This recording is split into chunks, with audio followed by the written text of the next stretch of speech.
Mwaramutse neza, Imana ishimwe cyane ku wundi mwanya yongeye kuduha ngo twige amagambo yayo. Muri iki gitondo tugiye kwigana amagambo y'Imana avuga ngo kwiringira Imana. Kubera iki dusabwa kwiringira Imana? Mbese iminsi iri imbere abazayirokokamo n'abazaba bameze bate? Mbese ahashize ni izihe ngero z'abantu bagiye biringira Imana twakwigiraho n'abatarayiringiye batubera akabarori.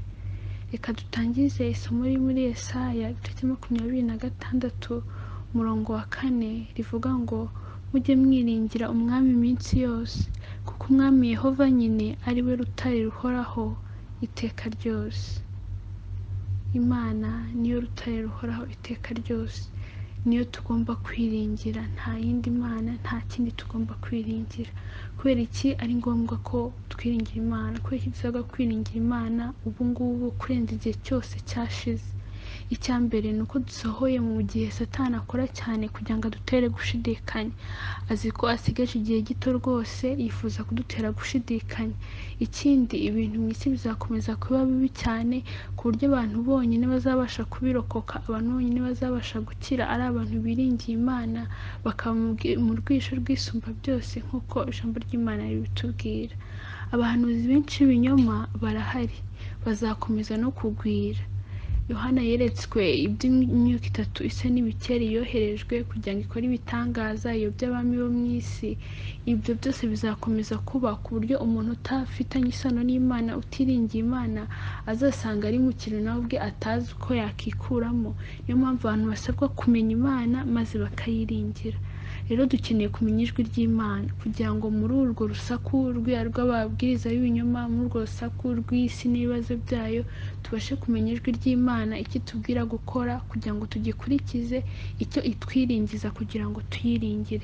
Dukeneye kumenya ijwi ry'Imana no kwitandukanya n'ayandi kugira ngo tutazayobywa, kuko Satani we yifuza kuyobya n'intore niba bishoboka, nk'uko biboneka muri Matayo 24 umurongo wa 24. None Imana ivugana natwe mu buhe buryo?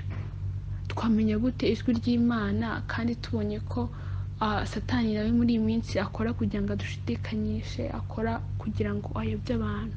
Icya mbere, tuzi ko Imana ivuganira natwe mu ijambo ryayo, mu byanditswe byera, kuko ijambo ry'Imana itubwira ko ivuganira natwe mu kanwa k'umwana wayo Yesu Kristo, ari we jambo ry'Imana wigize umuntu. Rero dusabwa kwiga Bibiliya n'umwuka w'ubuhanuzi kugira ngo tumenye Imana, kuko ntabwo umuntu yakiringira uwo atazi. Abaheburayo igice cya 1 umurongo wa 1 n'uwa 2 hatubwira uburyo tugomba kwizera Imana yavuganiye natwe mu kanwa ka Kristo mu ijambo ry'Imana. Haravuga ngo kera Imana yavuganiye na ba sogokuruza mu kanwa k'abahanuzi mu bihe byinshi no mu buryo bwinshi. Naho muri iyi minsi y'imperuka yavuganiye natwe mu kanwa k'umwana wayo, uwo yashyiriyeho kuba umuragwa wa byose, ari we yaremesheje isi. Ubu ngubu Imana ivuganira natwe mu kanwa k'umwana wayo, uwo yashyiriyeho kuba umuragwa wa byose, ari we yaremesheje isi. Ahandi hantu hatari muri Bibiliya Imana ituvugishiriza ni mu byaremwe.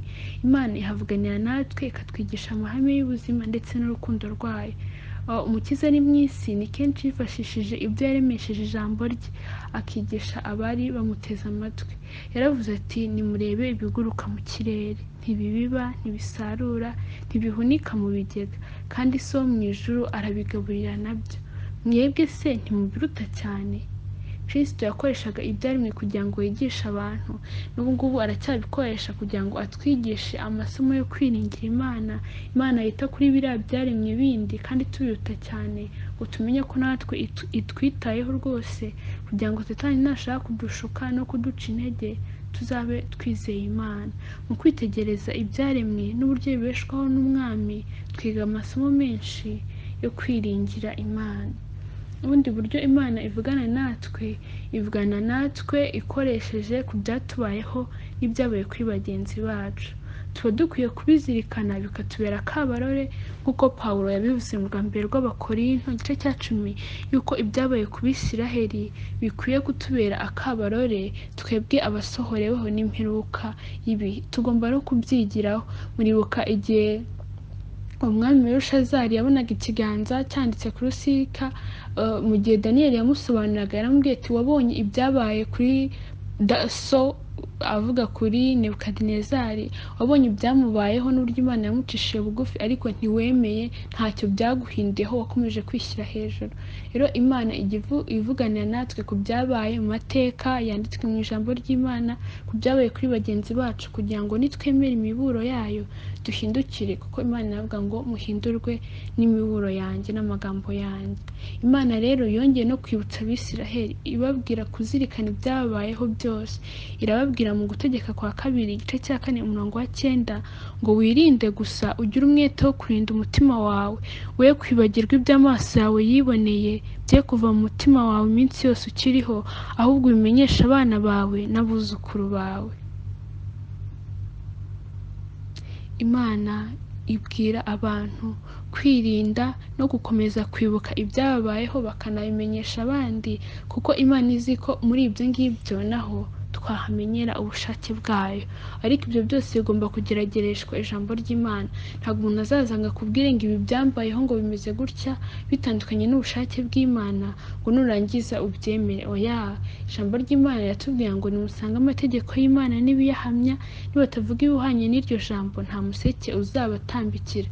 Muri King James Version ho baravuze ngo it is because there is no light in them, bivuze ngo nta mucyo uri muri bo. Umuntu wese udahuje n'ijambo ry'Imana ubwo ibyo ngibyo ntago ari ukubyemera.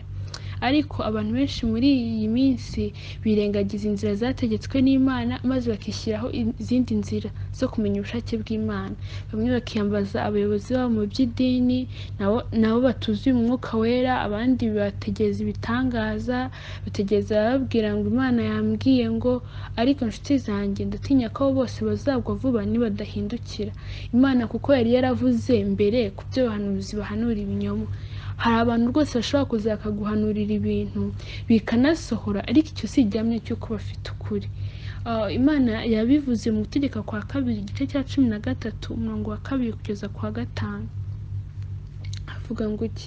Muri mwe nihaboneka umuhanuzi cyangwa umurozi akakubwira ikimenyetso cyangwa igitangaza, icyo kimenyetso cyangwa igitangaza kigasohora. Ubwo ngubwo hari abahanuzi nyine b'ibinyoma bavuga n'ibintu ntibisohore, ibyo ngibyo byo bamaze kwigaragaza ko ari abanyabinyoma. Ariko hari n'abandi bantu ijambo ry'Imana bivuze ngo bashobora kubwira ibintu kandi bya bintu bigasohora.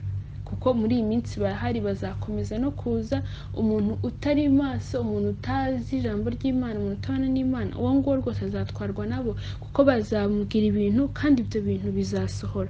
Ngo muri mwe nihaboneka umuhanuzi cyangwa umurozi akakubwira ikimenyetso cyangwa akakubwira igitangaza, icyo kimenyetso cyangwa icyo gitangaza kigasohora, ariko se ikihe? Icyo yakubwiye agira ati duhindukirire izindi mana izo utigeze kumenya tuzikorere. Ikimenyetso yakubwiye ariko kidahuje n'amategeko y'Imana, ikimenyetso yakubwiye ariko akuganisha kukureka kumvira amategeko y'Imana.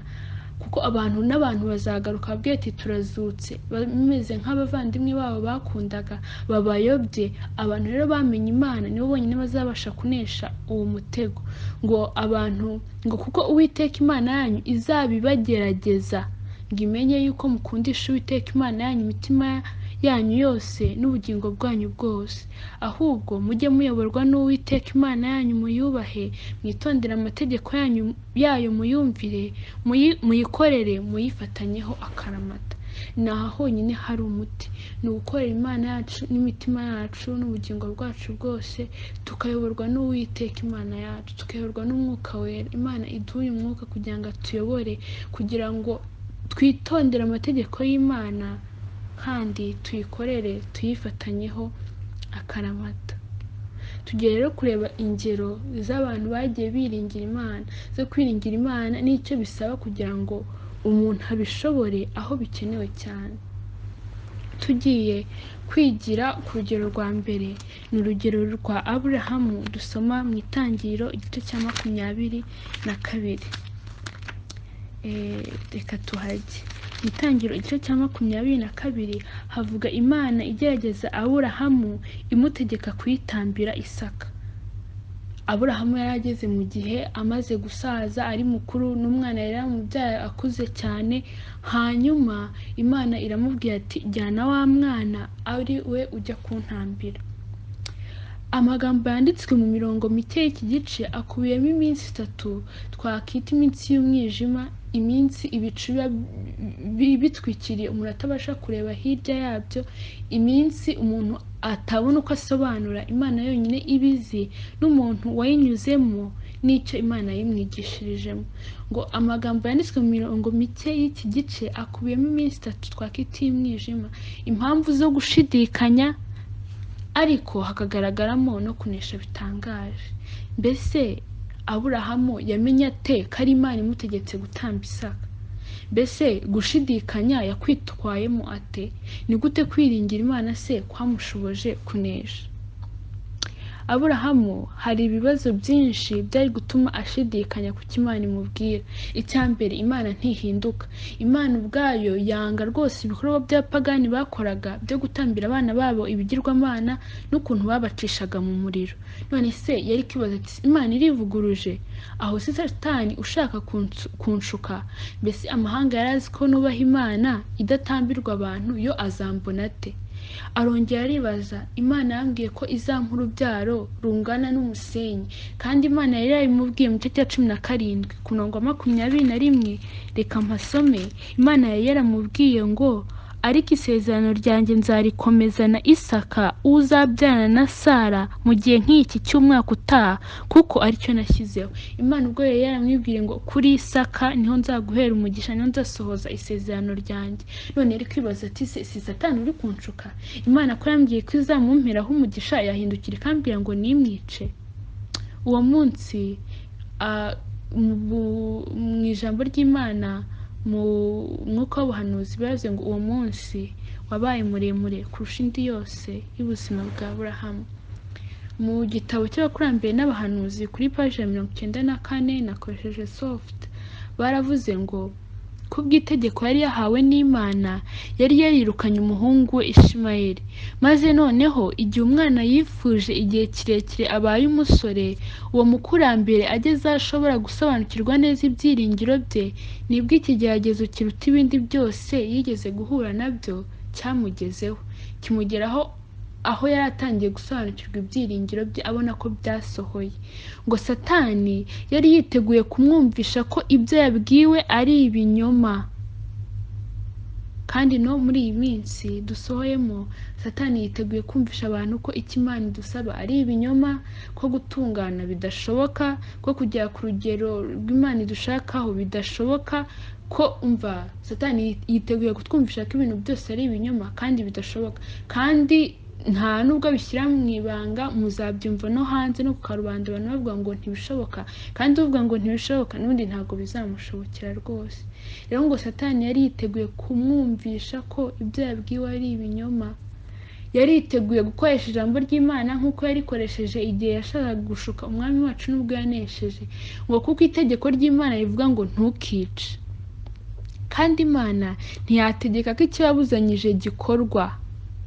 Asohotse mu ihema rye, Aburahamu yitegereje uko ikirere gikenkemuye, maze yibuka rya sezerano yahawe mu myaka isaga 50 ko urubyaro rwe rwajyaga kutazabarika nk'inyenyeri. Niba iryo sezerano ryaragombaga kuzasohorezwa muri Isaka, yajyaga kwicwa ate? Aburahamu yiyumvishije ko ashobora kuba yizera ibinyoma. Aburahamu nawe yageze ahantu hahandi yibaza, atekereza ko nawe ashobora kuba yizera ibinyoma. Aribaza se, Imana niba yarambwiye gutya bimeze bite? Kwa kundi abantu natwe iminsi iri imbere, ndetse umuntu ashobora no kuba yarabiciyemo ubwe, umuntu akagera ahantu rwose abona atabasha no kureba imbere, ibintu bikamuyobera. Ariko tugiye kureba uko byagenze kugira ngo ave mu gihe nk'iki, ibyo kugira ngo natwe bizadukomeze mu gihe kiri imbere cyo kugeragezwa cy'akaga gaheruka, kugira ngo tuzabe dufite ibanga ryo kwiringira Imana nk'uko ariryo yakoresheje kugira ngo arenge ahantu nk'aha ngaha. Ngo muri uko gushidikanya no gucika intege yakoze iki? ikintu natwe dukwiye gukora mu gihe dufite gushidikanya, mu gihe ducika intege mu rugendo rwacu rw'iby'umwuka, mu gihe hari ibitugoye n'ibitunanije, ngo yunamye hasi ku butaka maze asenga uko atigeze asenga mu mibereho ye. Ngo yunamye hasi mu butaka maze asenga uko atigeze asenga mu mibereho ye. Oya, atari kwa kundi umuntu asenga yihuta abyutse agenda. Yasenze uko atigeze asenga mu mibereho ye na rimwe, kugira ngo Imana imwemeze iby'iryo tegeko niba agomba kuzuza izo nshingano ziteye ubwoba. Ntabwo yasenze ngo Imana ibikureho. Oya, yashaka kumenya neza ko ibyo bivuye ku Mana, kugira ngo amenye niba agomba kubahiriza izo nshingano ziteye ubwoba. Natwe tugeze mu gihe tugomba kuyoborwa intambwe ku ntambwe n'Imana, tukamenya niba ibintu Imana ibyemeye kugira ngo tubikore cyangwa itabyemeye kugira ngo tubireke. Igihe rero tugeze mu gihe cyo gushidikanya, tugomba kumera nkawe, ngo yunamye hasi ku butaka asenga uko atigeze asenga mu mibereho ye, kugira ngo Imana imwemeze iby'iryo tegeko niba agomba kuzuza izo nshingano ziteye ubwoba. Ngo yibutse abamarayika bari baroherejwe kumenyesha umugambi w'Imana wo kurimbura Isodomu, kandi banafite ubutumwa bw'isezerano ry'uwo muhungu we Isaka, maze ajya aho kenshi yajyaga ahurira n'izo ntumwa zivuye mu ijuru, yizera ko bakongera kuhahurira kugira ngo bamuhe andi mabwiriza. Nyamara nta n'umwe waje kumuhumuriza. Umwijima wasaga n'umubundikiye, ariko yumva itegeko ry'Imana rimubwira ngo jyana umwana wawe ukunda w'ikinege Isaka. Iryo tegeko ryagombaga kubahirizwa, kandi ntiyatinze kurishyira mu bikorwa. Bwari bugiye gucya, kandi yagombaga kuba ari mu nzira agenda. Imana yageze aho ntiyamwohereza n'abamarayika baje mbere, kubera ko cyari igihe cyo kugeragezwa, kandi Imana ibizi impamvu ibikora, kandi yahavuye anesheje. Byarangiye ngo yumvishe ko iryo tegeko ry'Imana rigomba kubahirizwa. Bite se twebwe n'ibyo Imana idusaba, ndetse akenshi byoroshye cyane ugereranyije n'ibyo Imana yasabye uyu mukurambere, kubera ko muri iki gitabo bavuze ko ikigeragezo cyasabwe Aburahamu nta wundi muntu wo ku isi wigeze ugeragezwa ikigeragezo nk'iki ngiki. Ngo Aburahamu yari afite igihe gihagije cyo gutekereza ku by'Imana yamubwiye. Yamaze iminsi 3 mu rugendo. Yari afite igihe kinini cyo kubitekerezaho. Yari afite igihe cyo kutizera Imana. Muri iyo minsi 3 ntabwo yabikoze ahubutse. Oya, yari afite igihe cyo kubitekerezaho, akizera Imana cyangwa akabireka. Ngo ndetse akaba yayishidikanyaho bibaye ngombwa. Yajyaga gutekereza ko gusogota umuhungu we ngo amutambe byajyaga kugaragara nk'aho ari umwicanyi, akaba Kayini wa kabiri. Mbese Satani yari afite ibintu byinshi yazana imbere y'ubwonko bwe, nk'uko nawe ashobora kukuzanira ati se nujya muri ibi bintu nubaha Imana uzitandukanya n'umuryango wawe, dore ku kazi bazakwirukana, dore inyungu zawe z'isi uzazihomba, dore ABCD akabigushyira imbere. Ngo Satani yamwerekaga byinshi, ku buryo yajyaga gutekereza ko gusogota umuhungu we byari gutuma abantu bibwira ko ari umwicanyi, akaba Kayini wa kabiri, bigatuma n'ibyo yigishaga bisuzugurwa. Satani ashobora no kwifashisha umurimo w'Imana. Ati se urihana ko abantu bari bazi ko uri umubwiriza, ko abantu bazi ko wubaha Imana, bazavuga ko bya bintu byari ubuyobe. Ariko nshuti yanjye, nta umuntu ari icyo, ahubwo kwihana nibyo byaguhesha icyubahiro imbere y'Imana n'abamarayika bera bo mu ijuru. Ngo kuba yarashaje byajyaga kumubera urwitwazo rwo kutumvira, ariko uwo mukurambere ntiyashatse urwitwazo urwo ari rwo rwose. Uwo mukurambere ntiyashatse urwitwazo urwo ari rwo rwose. Natwe duhamagarwa kudashaka urwitwazo urwo ari rwo rwose igihe Imana hari ikidusaba. Ngo Aburahamu yari umuntu nk'uko natwe turi. Ibyo yakundaga n'ibyamuhuzaga n'abandi ni nk'ibyacu, ariko ntiyigeze ahwema kwibaza uko isezerano ryajyaga kuzasohora iyo Isaka aza gusogotwa. Ntiyakomeje guheranwa n'umutima uremerewe. Yari azi ko Imana itabera, kandi ko ikiranuka mu byo isaba byose, maze yumva iryo tegeko uko ryakabaye. Ngo icyatumye anesha ni iki? Ni uko yari azi ko Imana itabera, kandi kiranuka mu byo isaba byose. Kubera ko yari amenyeranye n'Imana, yari azi ko Imana itabera, yari azi ko Imana ibyo isaba byose kiranuka, maze arayumvira. None se niba tutimenyereje kubana n'Imana ngo tumenye ko ibyo isaba rwose bikiranuka, ngo turebe ibyo yagiye dusaba hashize igihe twayumviye imigisha twagiye dukuramo, utekereza ko mu minsi iri imbere ubwo itegeko ry'icyumweru rizatangazwa, ubwo ibintu bizaba bikomeye, umuntu azabasha kwiringira Imana?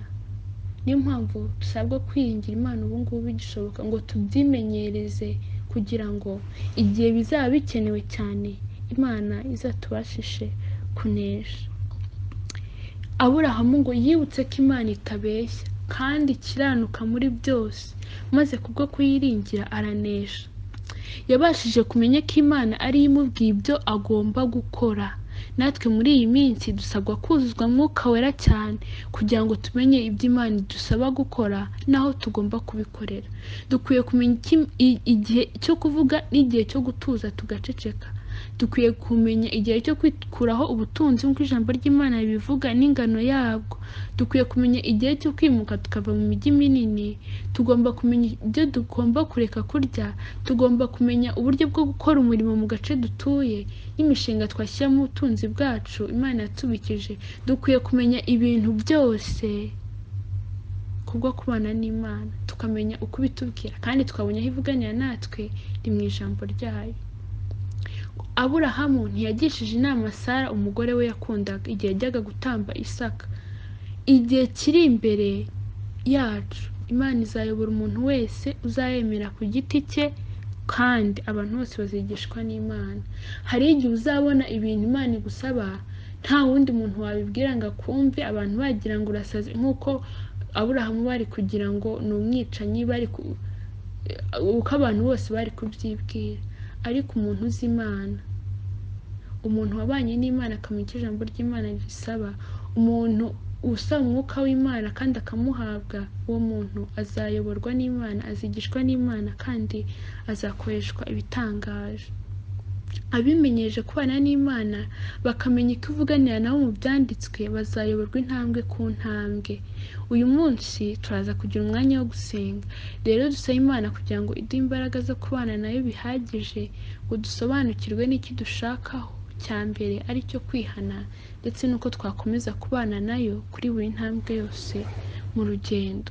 Dukomeje ukuntu byarangiye Aburahamu bimugendekeye muri cya gitabo n'ubundi abakurambere n'abahanuzi ku ipaji 95 baravuze ngo ndetse n'icyo gihe ntiyivovoteye Imana imaze kumubwira kuri, ahubwo umutima we wakomejwe no kwishingikiriza ku bitangaza by'ubugiraneza n'ubudahemuka bwayo. Umutima we wakomejwe no kwishingikiriza ku hahise, ibyo yari yaramenye ku Mana, kuko twabonye ko ubundi buryo Imana ivuganira natwe ari mu byatubayeho. Ibitangaza n'ubudahemuka bw'Imana byaramukomeje. Uwo muhungu bari baramuhawe batabyiteze. Mbese uwatanze iyo mpano y'igiciro cyinshi ntiyari afite uburenganzira bwo kuyisubiza? Hanyuma kubwo kwizera arongera yibuka rya sezerano ngo kuri Isaka niho urubyaro ruzakwitirirwa, urubyaro ruzangana n'umusenyi wo ku nyanja. Isaka yavutse ku buryo bw'igitangaza. Mbese imbaraga yamuhaye ubugingo ntiyajyaga no kumusubiza? Arebye ibirenze ibigaragara kugira ngo akore icyo Imana yamubwiye, ngo yarebye ibirenze ibigaragara. Aburahamu asobanukirwa n'amagambo y'Imana ngo Imana ibasha kuzura ndetse n'abapfuye. Nicyo cyatumye amugarirwa nk'uzutse. Buriya Isaka yasubijwe Aburahamu nk'aho azutse, kuko Aburahamu we yumvaga agiye kumwica, ariko kubera ko yari azi ko Imana itabeshya kandi yavuze ko umugisha uzava kuri Isaka, yari azi ko Isaka azazuka hanyuma umugisha nyine ugasohora. Baratubwiye ngo ikintu cyatumye abikora, yarebye ibirenze ibigaragara, asobanukirwa n'ijambo ry'Imana yuko Imana ibasha kuzura n'abapfuye, amugarirwa nk'uzutse. Ntabwo yari azi ngo azazuka ryari. Icyo yari azi cyo nuko isezerano ry'Imana ngo yari amaze kuryibuka, yuko urubyaro ruzamwitirirwa ariho ruzaturuka kuri Isaka. Mbese twebwe niryo tujye tureba ku bitagaragara igihe turi mu bitugoye, igihe Satani yifuza ko twashidikanya. Dukwiye kwimenyereza kureba ku bitagaragara, kuko mu minsi iri imbere byazadufasha cyane. Uku kwizera kandi umuntu wese yakugeraho kubwo kwiringira Imana, kubwo kwiringira ko Imana ibasha no kuzura abapfuye kandi ko imushakira ibyiza. Aburahamu yarumviye maze aranesha. Mbese natwe twakemera kwizera no kwiringira Imana uko twaba kose, tukavuga nka Pawulo ngo twaba bazima cyangwa dupfuye turi abayo. Kwiringira Imana nubwo byadusaba guhara ubuzima bwacu, nubwo byadusaba guhara akazi kacu, nubwo byadusaba guhara amashuri yacu, kuko tureba gusa ku bitagaragara, ko tureba indi si irushaho kuba nziza, ko tureba icyo kubahiriza ubushake bw'Imana ari cyo. Imana ikomeze kutwigisha kuyiringira niba tuyemereye. Mu burezi haravuga ngo uko kwizera, umuntu wese iyo yemeye Imana araguhabwa. Iyo umuntu avutse ubwa kabiri ahabwa uko kwizera. Umuntu wese yaraguhawe, kandi kurushaho gukura uko umuntu yiga ijambo ry'Imana akarigira irye. Ukwizera kwaje gutuma Aburahamu areba ku bitagaragara. Guhabwa umuntu kugakura kugeza ku rugero rwa hariya ari uko umuntu yiga ijambo ry'Imana akarigira irye.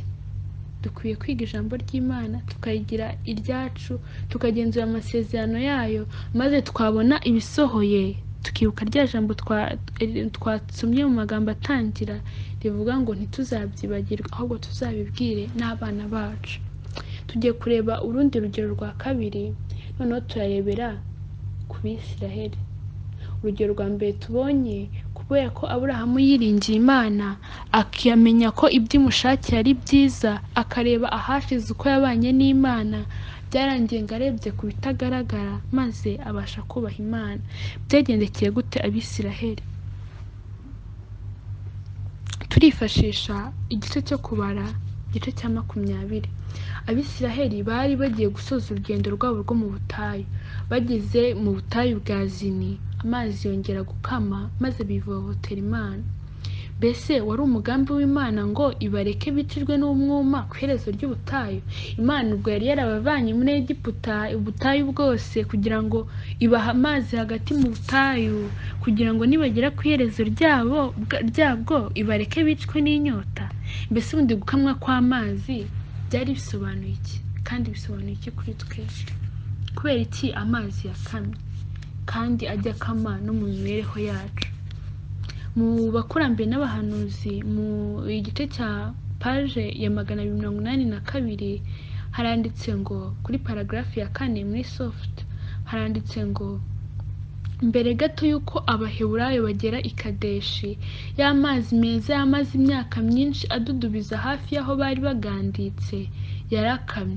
Bagiye kubona babona y'amazi meza yari amaze igihe, yaramaze imyaka myinshi adudubiza arakamye. Yakamye kubera iki? Nanone byari umugambi w'Imana kugira ngo igerageze ubwoko bwayo. Imana yashakaga kureba yuko bazizera ineza yayo cyangwa bagakurikiza kutizera kwa base. Tumaze kubona ruguru ko Aburahamu icyatumye anesha yibutse ibyashize nuko yabanye n'Imana abasha kunesha. Abangaba Abisiraheli nabo rero ubutayu bwenda kurangira, amazi bagiye kubona babona arakamye, ngo kandi Imana yabikoreye kugira ngo igerageze ubwoko bwayo irebe niba bizera cyangwa batizera. Natwe hari igihe Imana iba yaraduhaye imigisha mu gihe runaka, mu gihe kinini, ariko Imana ikemera ko yamigisha isa nk'ihagaze kugira ngo itugerageze irebe niba tuzakomeza kuyizera. Ariko akenshi natwe twisanga twivovose, akenshi tugasanga kwizera Imana kwacu gushize, tugasanga ya magambo Satani yabwiye Imana ngo impamvu Yobu akumvira ni uko umugirira neza nuko umutungishije, ugasanga Satani aramutse abibwiye Imana kuri twebwe, Imana ntabwo yakirirwa ivuga ngo genda umugerageze, kuko n'ubundi byaba ariko bimeze. Ariko mbese twebwe ibyo twari twishingikijeho mu buzima iyo bitangiye kwanga tubyitwaramo dute? Aho ntituba abampemuke ndamuke, ukavuga ati rero akazi niko Imana nayo irayibona, mfite umuryango, mfite abana ngomba kugaburira, niba bansabye gukora ku isabato, niba ngomba kugira icyo nkora gitandukanye n'amategeko y'Imana, ntacyo, reka mpemuke ndamuke, reka nshomore ku Mana nyine. ariko mbega uko twakabaye tunesha igihe Imana irimo itugerageza niba tuyiringiye by'ukuri. Ni by'ukuri koko hahirwa biringira Imana. Imana ngo yari irimo ibagerageza ngo irebe niba bazizera ineza yayo cyangwa bazamera nka base. Ngo bari umva impamvu amazi yakamye. Ngo bari bagiye kunyura mu gihugu gifite amazi menshi kandi kirumbutse, mu nzira iromboreje igana mu gihugu cy'i Kanani. Imana yari yarabasezeraniye inzira irimo amahoro inyuze muri Edomu, ndetse n'amahirwe yo kuba bagura amazi n'ibyo kurya bihagije. Oya, ntabwo Imana yari ibimye amazi ngo bicwe n'inzara, nta nubwo amazi yari akamye kuko amasoko y'Imana ashize. Oya, ntago ashira. Ahubwo urugendo rwo mu butayu rwari rurangiye, bagiye guca muri Edomu, hagati aho bari kugura ibyo kurya n'amazi. Ntago bari bagikeneye amazi yo mu butayu. Mu yandi magambo, ngo gukama kw'amazi babonaga mu buryo bw'igitangaza byari bikwiye kubabera impamvu yo kwishima, ikimenyetso kibereka ko kuzerera kwabo mu butayu byari birangiye. Iyo batagirwa impumyi no kutizera kwabo, ibi baba barabisobanukiwe. Iyo batagirwa impumyi no kutizera kwabo, twebwe ni kangahe tujya tugirwa impumyi no kutizera kwacu? Ibyo Imana yifuzaga ko tubonamo umugisha tukayibonamo umuvumo.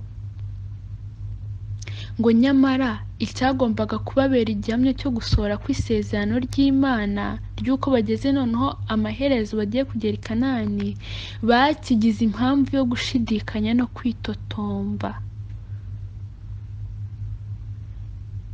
Abantu basaga n'abatakaje ibyiringiro byose by'uko Imana izabaha Kanani, kandi ubwo icyo kimenyetso kibaye ni ikigaragaza ko ahubwo igiye kuyibaha. Ngo maze basaba yuko bakomeza guhabwa imigisha yo mu butayu. Imigisha yo mu butayu muri iyi minsi iri kugenda ikama gake gake, kubera ko Kanani iri hafi yacu cyane. Imigisha yo mu butayu rwose iri kugenda ikama kandi izakomeza gukama, kubera ko se ntago tuzaba tukiyikeneye.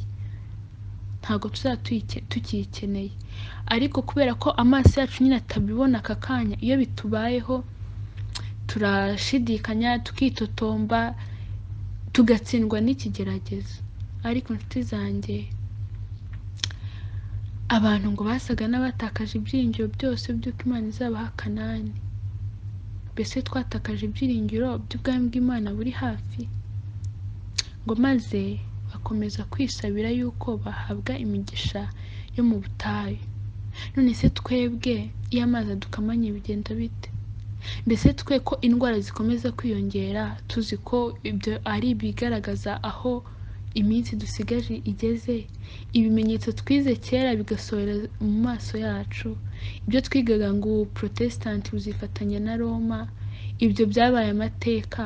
Ko tubona ubupapa busohoza ibyo Bibiliya n'umwuka w'ubuhanuzi yabivuzeho, tukabona inyandiko ikurikirwa n'indi.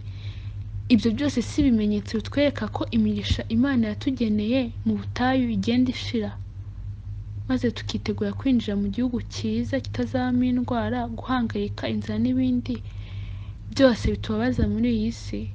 Mbese aho ntidukuza ibibazo bito bituri imbere, twabona amazi akamye kandi ari ikimenyetso cy'uko rwose twegereje iwacu, tukitotomba, bigatuma amaso yacu atabona umucyo uri hirya y'umwijima? Aho ntitugira kutiringira Imana, tukivovota nk'Abisiraheli ba kera kubwo guhangayikishwa n'ibyejo?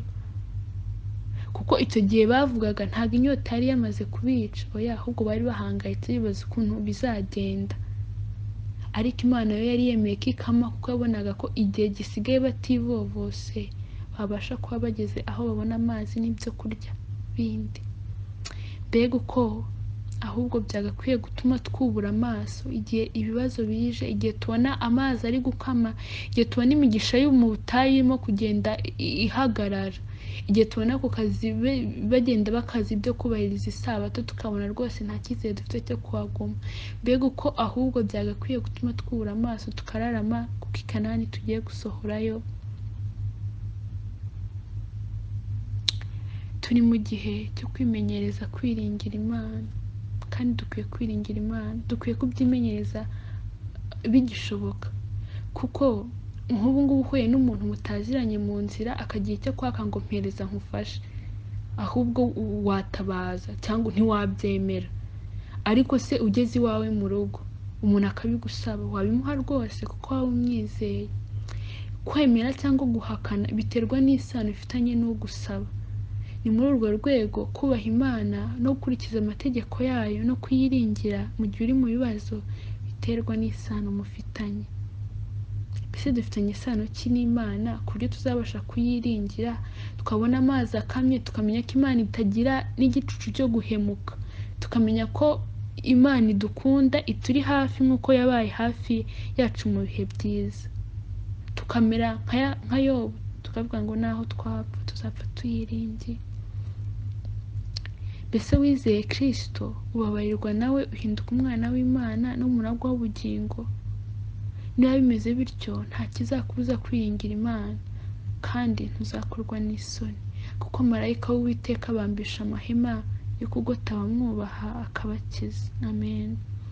Kandi niba atari nako bimeze, niyo mpamvu ikigisho kiri hano, ni ukugira ngo duce bugufi duhamagara Imana. Uyu munsi Kristo arakomanga ku rugi, adufitiye umwanya mu rugo rwe, yifuza ko twamwemerera akaba umwami wacu, kandi tukaba mu isi dufite ibyiringiro, tukamwiringira kandi tukazanesha.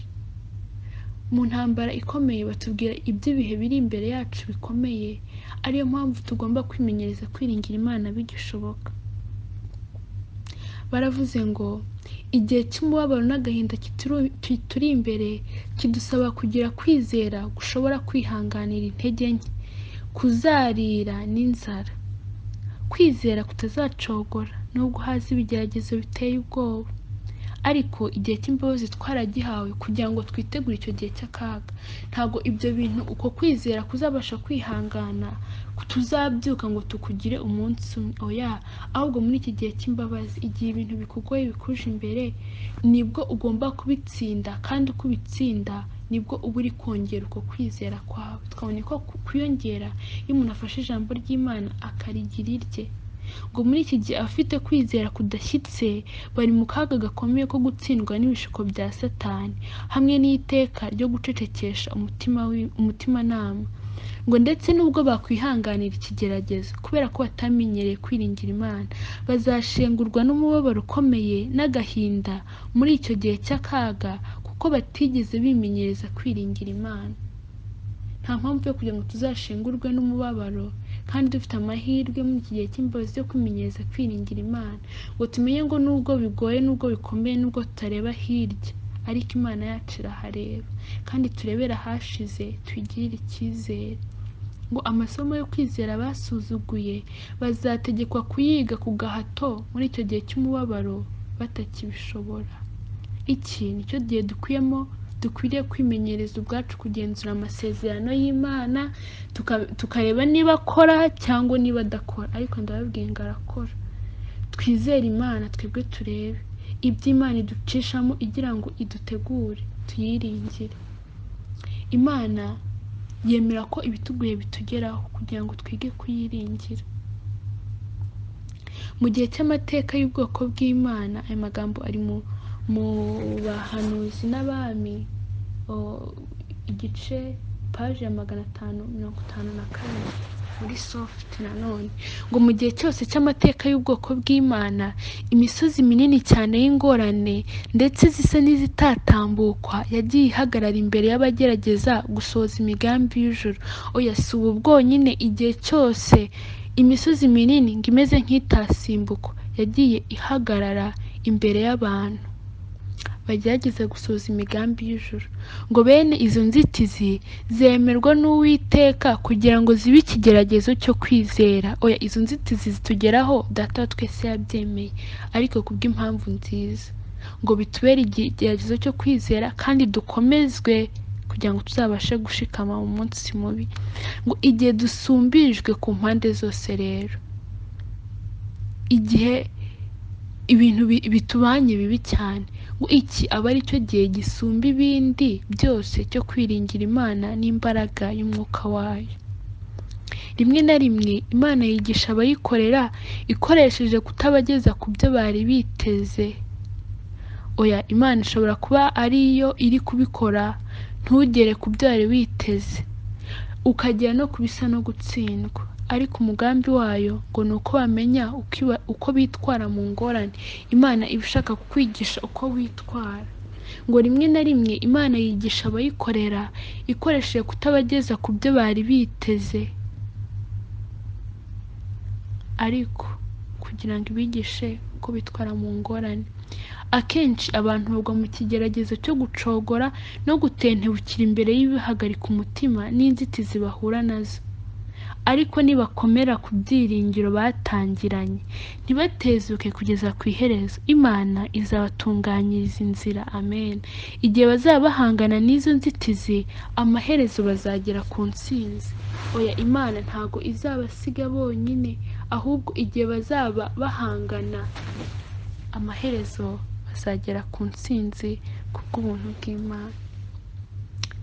Mbese twakemerera Imana tukishyira mu biganza byayo, tugakomera ku byiringiro twatangiranye, tukamenya yuko ibyo Imana idusaba byose, Aburahamu ngo yibutse ko Imana igira neza kandi ibyo ikora byose ari ibyo gukiranuka, maze arayumvira akora ibyo imusaba. Mbese ubundi ni ukubera iki dukwiye kwiringira Imana? Imana yacu, impamvu dukwiye kuyiringira niyo kwiringirwa. Yadusezeranye ko idukunda kandi ko ibana natwe. Ngo mbese umugore yakwibagirwa umwana yonsa ntababarire uwo yibyariye? Icyakora bo babasha kukwibagirwa, ariko njye sinzakwibagirwa. Imana yatubwiye ko itazatwibagirwa. Muri Yesaya 49:15, mu wifuzwa ibihe byose, ku ipaji ya 237, baravuze ngo dushobora kugira intege nke cyane, dushobora kugira ibyaha n'amafuta akabije, ariko ubuntu bw'Imana bwasezeraniwe ababushaka bafite umutima wo kwihana. Amen. Ubuntu bw'Imana bwasezeraniwe ababushaka bafite umutima wo kwihana. Imbaraga z'Imana nyir'ubushobozi bwose zateganirijwe abo bose bameze bate? Biringira Imana. Imbaraga z'Imana zateganirijwe abiringira Imana kugira ngo ibahe ubushobozi bwo gutsinda amafuti yabo, kugira ngo ubuntu bw'Imana bubane n'abafite umutima wihana, kugira ngo tubashe kunesha. Ku ipaji 240 muri icyo gitabo barandika ngo Yesu yizeza abayoboke be ko Imana izababa hafi mu byo bakeneye no mu ntege nke zabo, mu bihe dusumbirijwe, mu bihe bitugoye, ntabwo Imana idusiga. Imana iba ikituri hafi nk'uko yari iri hafi yacu mu bihe byiza. Ngo Yesu yizeza abayoboke be ko Imana izababa hafi mu byo bakeneye no mu ntege nke zabo. Nta kuniha cyangwa uburibwe cyangwa agahinda kagera ku muntu bitamenywe n'umutima w'Imana. Niyo mpamvu dukwiye kuyiringira. Nta kuniha, nta buribwe, nta gahinda bitamenywa n'umutima w'Imana. Bya bindi mu kugana Yesu niyo bavuga ngo iyo umukene afite azengurukije abana be ku mashyiga, ngo bazengurutse agakono k'inteka busa, ngo niyo umukire ari kumwe akoze ibirori mu nyumba ye, aho hose Imana iba ihari kandi bose ikabana nabo. Imana niyo kwiringirwa. Mu nyandiko mu nama zigirwa itorero, umugabane wa mbere ku ipaji 108, haranditse ngo Imana yacu niyo itegeka ijuru n'isi kandi izi icyo dukena. Tubona intera ntoya gusa iri imbere yacu, tubona intera ntoya gusa iri imbere yacu, ahubwo byose bitwikuriye nk'ibyambaye ubusa mu maso y'izatubaza ibyo twakoze. Nubwo twebwe tubona intera ntoya, Imana yo byose irabizi. Natwe niyo mpamvu tugomba kureba ku bitaboneka nk'uko Aburahamu yabigenje. Ngo Imana yahawe intebe y'ubwami, yicara hejuru y'ibirushya byose. Ibintu byose bigaragarira neza ijisho ryayo iri mu ijuru, kandi kubw'icyubahiro cyayo n'amahoro y'iteka itegeka ibyo ireba ko ari byo birusha byose kuba byiza. Ndetse n'igishwi ntikigwa hasi Data wa twese atabizi. Urwango Satani yanga Imana rumutera ndetse no kwishimira kurimbuka kw'ibyaremwe bitanavuga. Kurinda kw'Imana konyine niko gutuma inyoni zirindirwa kutunezeza mu ndirimbo zazo z'umunezero, ariko ntiyibagirwa ndetse n'ibishwi. nuko ntimutinye kuko muruta ibishwi byinshi. Amen. Dukwiye kwiringira Imana. Imana yifuza ko twayiringira. Imana yifuza ko twiringira ko yatubarira ibyaha byacu tukayisanga ikatubabarira. Imana yifuza ko twiringira ko yaduha kunesha icyaha burundu tukabiyisaba kandi izabidukorera. Imana yifuza ko twakiringira ko dushoboza gukurikiza amategeko yayo kandi izabidukorera niba tuyemereye. Imana yifuza ko twakiringira ko no mu bibazo ibi turi hafi nk'uko biba bimeze mu gihe tumeze neza. Imana yifuza ko twakiringira ko ubwami bwayo buri hafi nk'ibyiringiro by'umugisha ubwo tuzabanamo n'uwadukunze. Imana yifuza ko twiringira ko ubugingo buruta imyambaro kandi ko yitaye ku kugubwa neza kwacu. Imana yifuza ko tumenya ko byose ifite mu biganza byayo kandi ubwo yita ku bishwi kandi tubiruta Imana ko natwe twitayeho. Dukwiye kuyiringira, dukwiye kwimenyereza ijwi ryayo, dukwiye kumenya ubushake bwayo kandi n'igihe dusumbirijwe icyo akaba icyo gihe cyo kugira ngo kwizera kwacu gukomere.